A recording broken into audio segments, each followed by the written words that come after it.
This is the Financially Simple Podcast, a show dedicated to destroying the complexities of money for today's small business owner. And now, here's your host, pizza-loving, certified financial planner, Justin Goodbread. Welcome to Financially Simple. This is a finance show for small business owners about money, how it works in our business and our personal lives, and how we can build wealth to be financially independent. I'm your host, Justin Goodbread, and today is episode number 37. Today's episode is titled, What to Do with the Proceeds from the Business Sale. Now, just as a recap, for those of you just joining us on this episode, since episode 2, we've been walking through the process on how to prepare a business for sale and how to sell it. And last episode, we dealt with the closing. Today, we're going to deal with what are we going to do with the money? So you have to first start off by saying a huge, like capital letters, big, bold, congratulations. I mean, if you reach this point and you've just sold your business, you have joined an elite group of business owners. If the stats are true, and some 85% of businesses never sell, then you are indeed in the majority. So pause and think about that. You've done something now that few other people have ever done. But what do we do now? So this is the point where my certified financial planner hat comes into play. Perhaps you've listened to some 37 episodes now and wondering, yeah, this guy is a money guru. When's he going to talk about investing? And it's by intention I've done that. This is not by accident. See, most folks view financial guys as just talking about stocks, bonds, and mutual funds. Well, yeah, we do some of that, but those of us who focus in business deal with so much more. And you've seen that now for some 37 episodes in length from, 15 minutes to 30 minutes an episode. But today, friends, if you're going, when is Justin going to talk as a certified financial planner? Today's the day. Today's the day. So here we go. Did you know that about 70% of people who win the lottery or get a big windfall actually end up broke in a few years? Now, that's according to the National Endowment of Financial Education. They're the ones who gave that statistics. Now, for those of you who jump to the conclusion, we are smart business owners. I am not saying that you just won the lottery. No, I get that. If you sold your business, you did not win the lottery. You have worked your tail off to reach this particular point. But the reality for many of us, especially us business owners, most of us have never dealt with the size of money or the magnitude of the account that we will now. Most of our life, we've been dealing with the paper net worth, an asset. But now the reality is just overnight, in one fell swoop of a pen, we've now moved an asset from being illiquid, just showing a net worth asset, to now a bank account, more than likely. So I'll give you an example of Clyde. He's a fellow business owner. And again, I've changed the names. I've changed his data points because I have to protect the innocent. But Clyde's a fellow business owner. Clyde really never had a sizable liquid assets in his life. Yeah, now he was wealthy. By all means, Clyde was wealthy. And yeah, he had a small 401k that he put some money into. But, whenever you're looking at an 8-figure net worth and you've only got about $600,000 in a retirement account, that's not a lot of money, proportionally speaking, in investments. Most of Clyde's net worth was paper. He owned businesses. He owned real estate. He had an unbelievable income. But once we sold his business, his illiquid assets quickly moved on the balance sheet to now liquid assets. I saw something in Clyde that I've never seen before in him. He became scared. He got really scared. You see, he had spent his entire life running his business. And his business had become second nature to him. I mean, he could handle the risk of the business. Even though, to his own confession, he knew that if he made a mistake in business, he could wipe out his entire fortune. Yet nonetheless, Clyde was, as he said, I'm doing air quotes here, he said, Justin, I'm in control of my assets. Or so he thought. You see, whenever he looked at his net worth, he could see that if he worked harder, he could make more money. If he worked less, then he could watch his income fall off. And therefore, that asset that he saw, he was controlling it in his mind.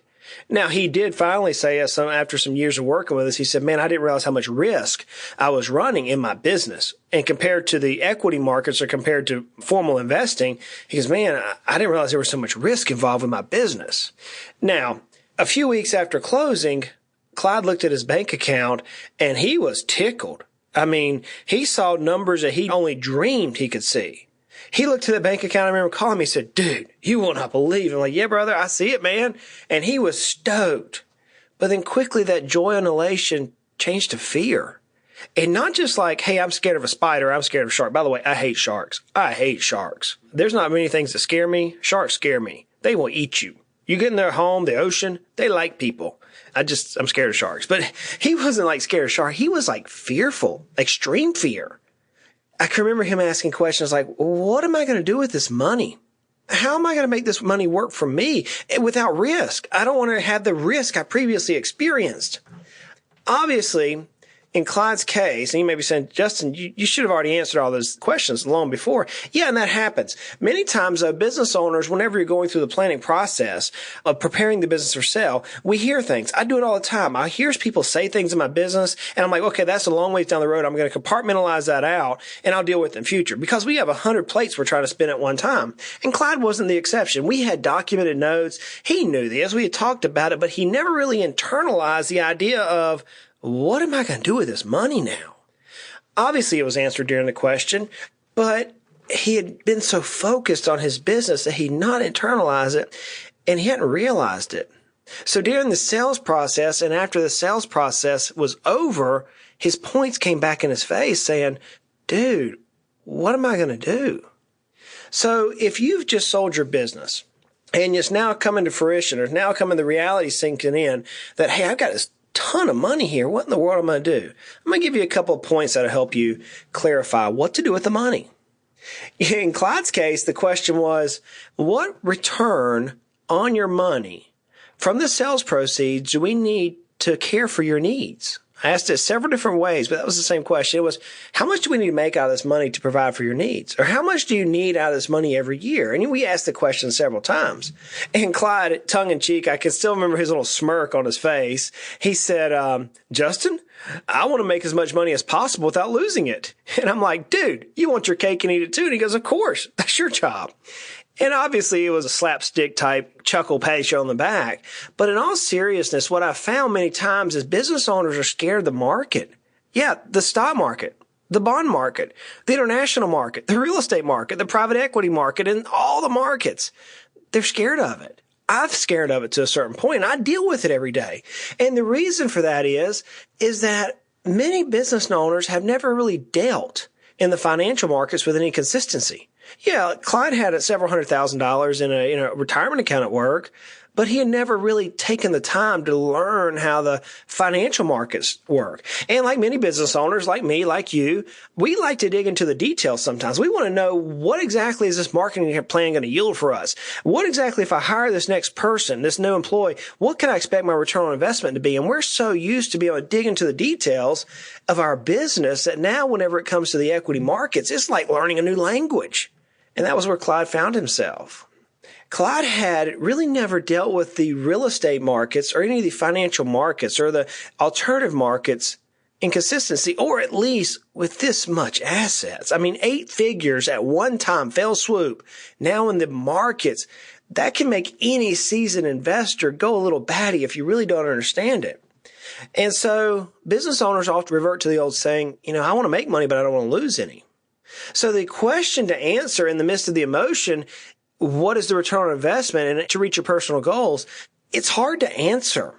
And you can't do it at one fell swoop when you're dealing with something you really never dealt with, or you're trying to understand a new language.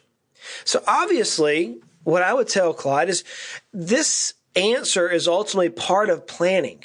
And yes, we dealt with this during the planning process. And if you haven't, now's the time to do it before you sell your business, friend.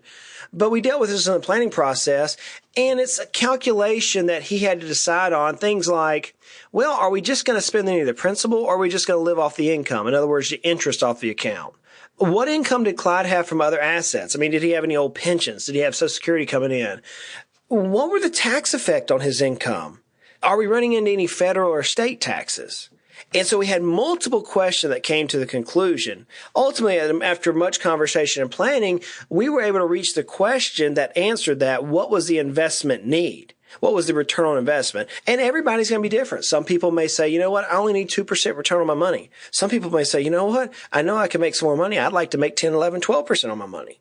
And the range varies depending on what your emotions and what your lifestyle is. So this is where your certified financial planner that you've engaged early on in this conversation, they've been preparing you, or at least trying to prepare you for this particular point.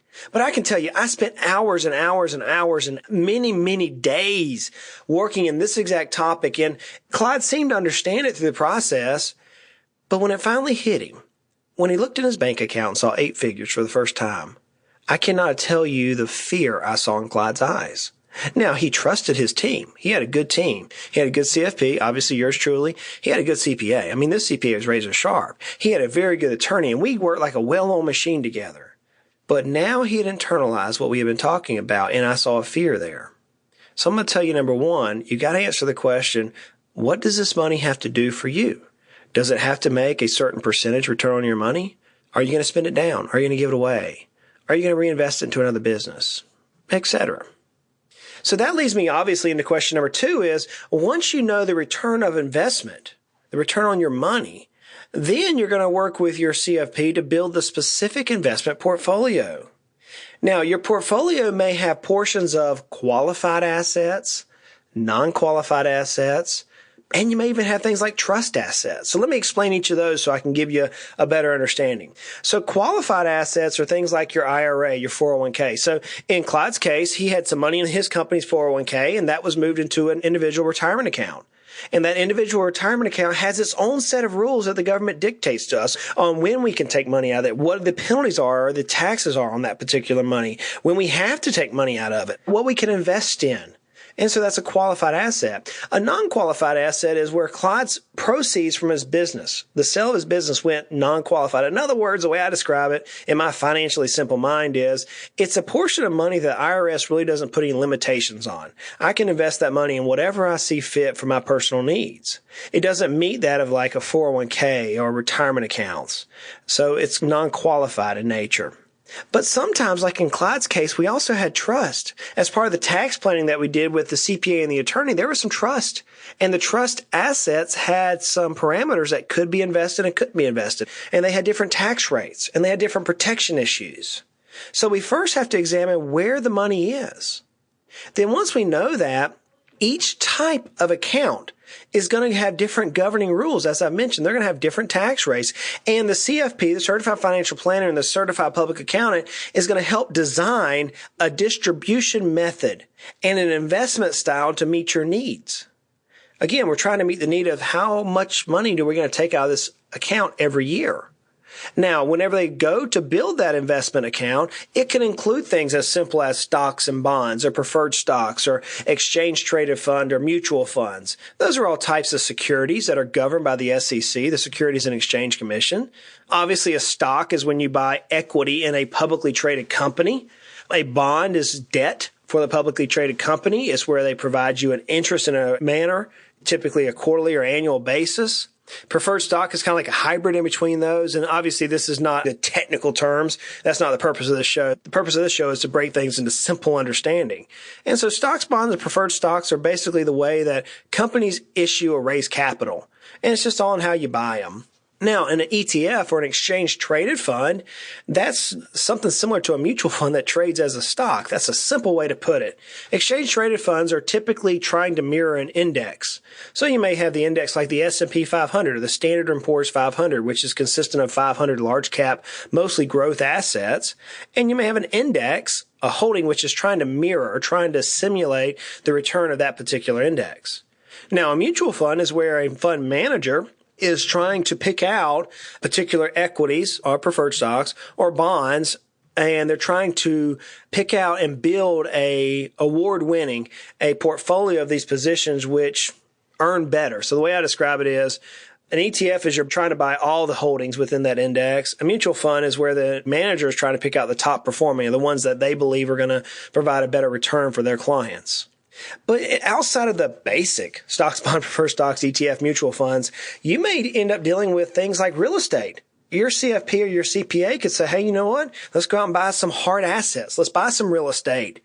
Maybe as part of your sale, you maintain a piece of real estate in your organization. We have a couple of our entrepreneur doctors that they actually ended up owning the practice building, and now they lease the building to the tenants whom they sold the practice to. You might pick up master limited partnerships. You may have hedge funds or private placements or REITs or conservatives. And these are all different styles, different kinds of investments that your CPA or your CFP may help you with to decide on how to build your portfolio with liquid and hard assets to help you realize what you need.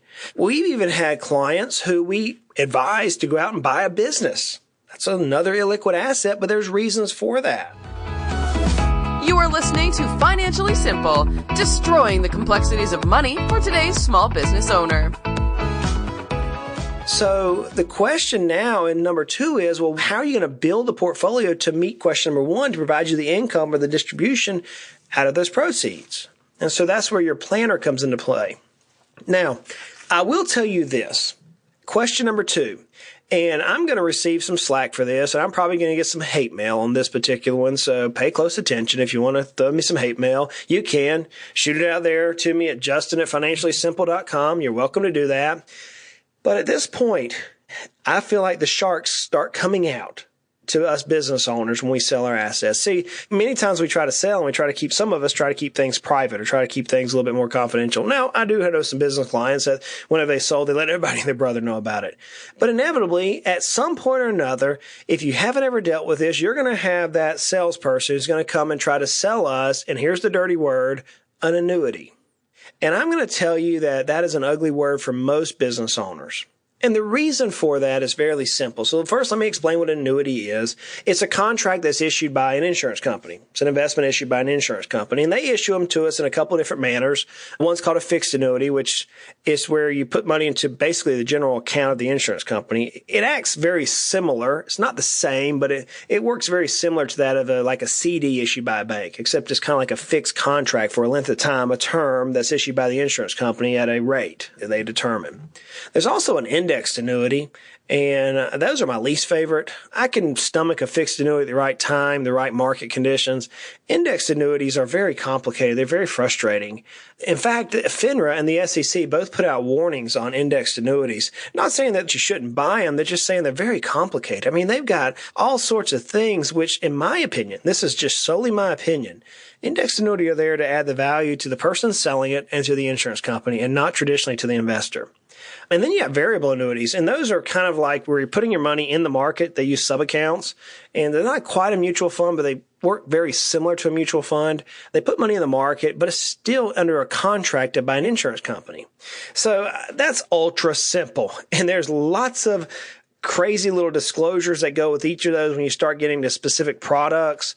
And I would challenge you to talk with your particular investment advisor. By no means any in this conversation am I telling you that you should go out and buy these things. I'm just telling you, here's what's out there in the financial services world. And in my opinion, the annuity is an ugly word for us business owners. So let me explain why I say that. And here I am, I'm putting a target on my chest.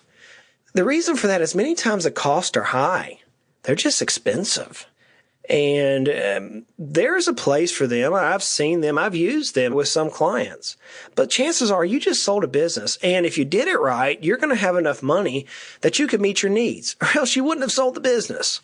So why do I need to pay a high cost for an investment vehicle? Why not get open market? Jack Bogle with Vanguard has been extremely open and vocal about the fact that people should get low-cost investments.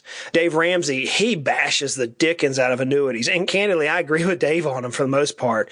Now, there's a time and place for everything, and today's conversation is not to try to disprove Dave. But, man, I agree with him on this. A lot of these annuities are just a waste of money, in my opinion. Not only are the costs high, but the investment selection are very limited in many of these things. You're not able to go out into the open market and pick out the various companies or the various types of products. Chances are you're not going to be able to invest in master limited partnerships in some of these annuities. You're not going to be able to buy conservatives inside some of these annuities. Chances are it's not going to happen.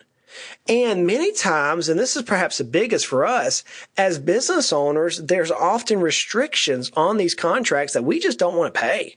We don't want to deal with surrender periods where we have to leave our money there for a period of time, or we don't want to have to deal with we only can take out so much money without penalties. It's just my experience that most business owners don't need these.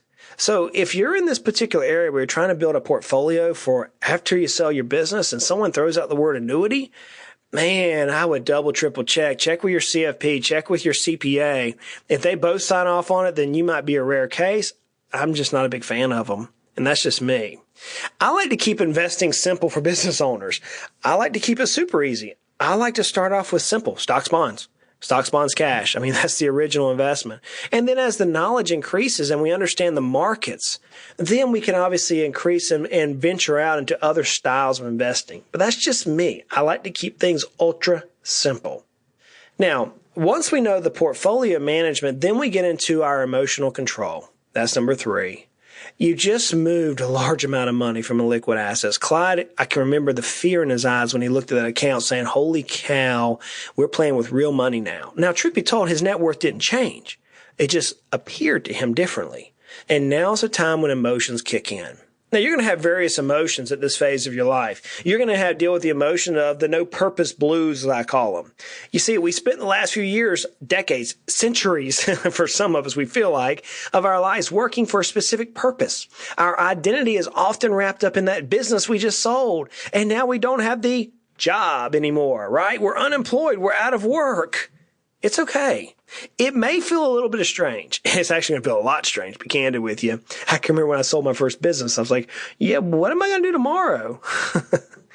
Now's the time to fulfill your specific mission. You've probably talked about it with your advisors throughout this whole time period. Man, when I sell the business, I'm going to do this. If I sold my business today, I would travel to go to Bora Bora. I'd like to go there and stay in one of those huts over the ocean. And I want to see the Northern Lights in Finland, maybe Sweden, but I want to go see the Northern Lights. And I want to go to Alaska and spend about a month traveling in bush pilots in Alaska. I just want to do that. There's some things I want to do. So I would do that instantly. But maybe now's the time that you're going to do those things you've been wanting to do. Maybe it's you're going to stay around the house and fix it up. Maybe it's you're going to travel, play, exercise. Now's the time whenever you're dealing with these no-purpose blues to take a time out and just go do the things that you would do. If you found out tomorrow that you had terminal issues, you know what those things would be. We all do. The second thing you're going to deal with is you're going to have to deal with the emotion of trying to show off your wealth. Now, I've seen some business owners where, no one ever knows how much money they have. I'm not talking to you. But I've also seen business owners who go out and buy that $300,000 dream car. Yeah, $300,000 for a car. They're like, dude, I've waited my whole life for this. Let's go. Or they go out and they build this massive house, right? Or they have these extravagant parties. I got invited to a party one time and the business owner spent like $45,000 on this party. It was crazy. Like, dude, why? He's like, well, I don't know. I just thought I could do this.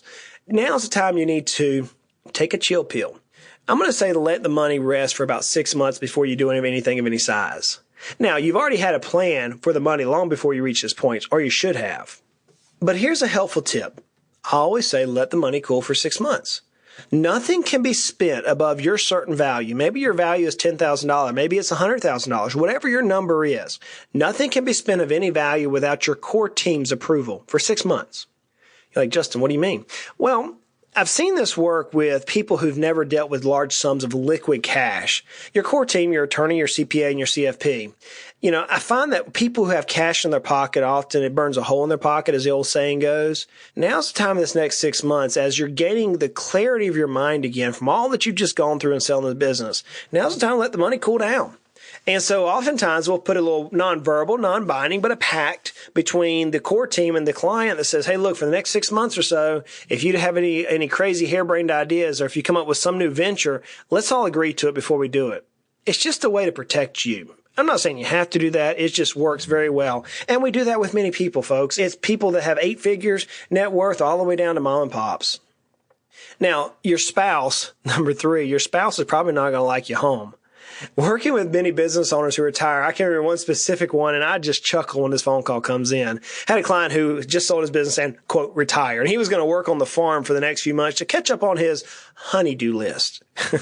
After about 3 weeks, his wife called me and said, Justin, you have to find something for him to do. He is driving me crazy. And I could just see her pulling her hair out on the other side. And I'm like, well, get a pan and knock him in the head and put him out of his misery. And we laughed and everything's in jest. But in a serious note, you probably haven't been around your family much because you've been a business owner. Why not take this time and reunite that desire, that passion you have with your spouse, with your kids, with your friends? Get purpose in building your family again. Be intentional in your plans. Most of all, at this point in your emotional control, you've got to, number 4, use caution. Be overly cautious. more than likely you're not going to be able to duplicate the same level of success with the same risk. Notice what I said. You're not going to be able to duplicate the exact same level of success with the same risk. The risk could be greater now for you. You'll have much more at stake at this point to lose. Now is the time of caution. Trust your core professional team. Bounce everything off of them. More than likely, your CFP, your CPA, and your attorney have become mutual friends whom everybody respects each other. And there's a value of trust that each of you can talk openly without hurting feelings, and you could add value to each other. Lean and learn on your core team for their expertise. So with that, I say congratulations, you've made it.